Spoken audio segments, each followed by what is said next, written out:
President Biden welcomed President-elect Donald Trump back to the White House Wednesday for a nearly two-hour meeting, as part of the transition process, a formality that Trump didn't extend to Mr. Biden in 2020.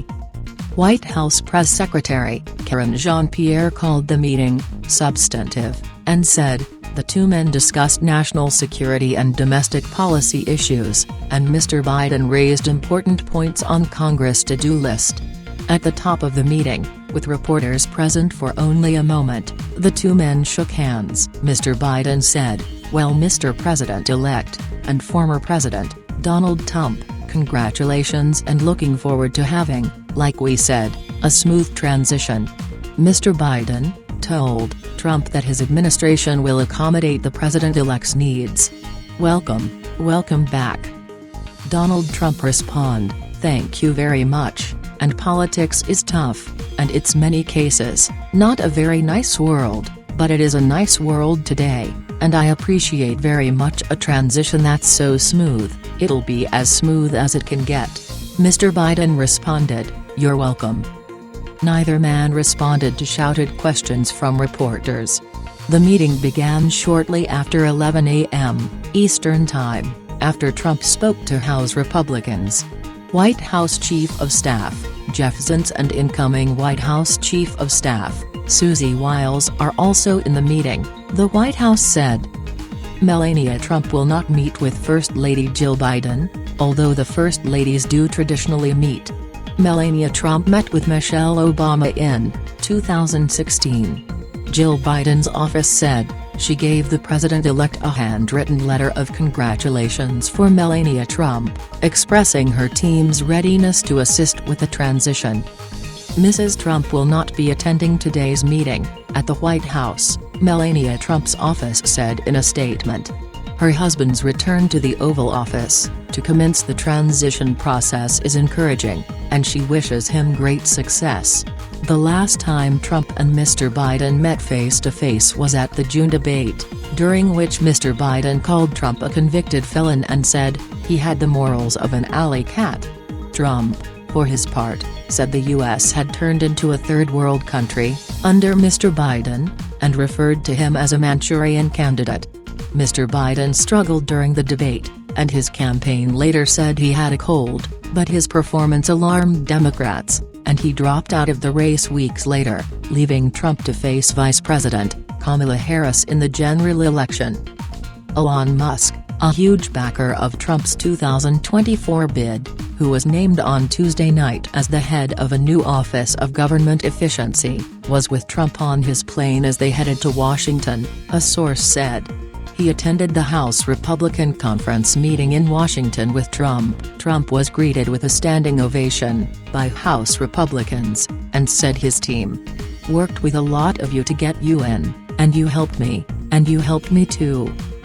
As reporters left the room, Trump said to the House Republicans, I suspect I won't be running again unless you do something else, unless you say he's so good we've got to figure something out.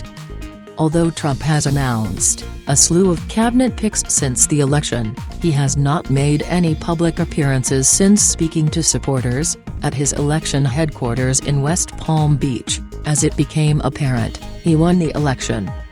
Before the meeting with Trump, the President and First Lady spoke with community college students at an event at the White House. Jill Biden told the students, many of whom are graduating soon, Joe and I are also preparing for what's coming next. Elon Musk attends Trump's first post-election meeting with House Republicans in D.C. Elon Musk on Wednesday joined President-elect Donald Trump for his first post-election meeting with the House Republican Conference in Washington, D.C. Trump and Musk flew to the nation's capital together from Florida aboard Trump's plane. The development is the latest example of how Musk, the world's richest man, and one of the top backers of Trump's winning campaign, has grown his presence and influence in the future president's orbit. The Tesla and SpaceX CEO has spent the past week in Palm Beach, where Trump, from his resort home Mar-a-Lago, has been assembling his second administration. Musk has been alongside Trump in nearly every meeting, The New York Times reported. On Tuesday evening, Trump announced that the great Elon Musk and entrepreneur Vivek Ramaswamy would lead an outside commission, called the Department of Government Efficiency, which aims to dismantle government bureaucracy and cut regulations. The announcement included a quote from Elon Musk: "This will send shockwaves through the system, and anyone involved in government waste, which is a lot of people." Wednesday's meeting comes as the Republican Party is slated to take power of not only the White House, but also the Senate, after a national shift to the right in the November 5 elections powered Grand Old Party candidates to flip several Democrat-held seats. While NBC has not made an official call on which party will control the House in the next Congress, Republicans appear more likely to keep their majority. House Republicans are scheduled to hold leadership elections behind closed doors on Wednesday. They are expected to nominate Mike Johnson, R-Law, to continue as Speaker of the House in the 119th Congress. Trump on Wednesday is also slated to meet with President Joe Biden at the White House. The meeting, a gesture that bolsters the tradition of a peaceful transfer of power, did not occur when Biden beat then-President Trump in the 2020 election.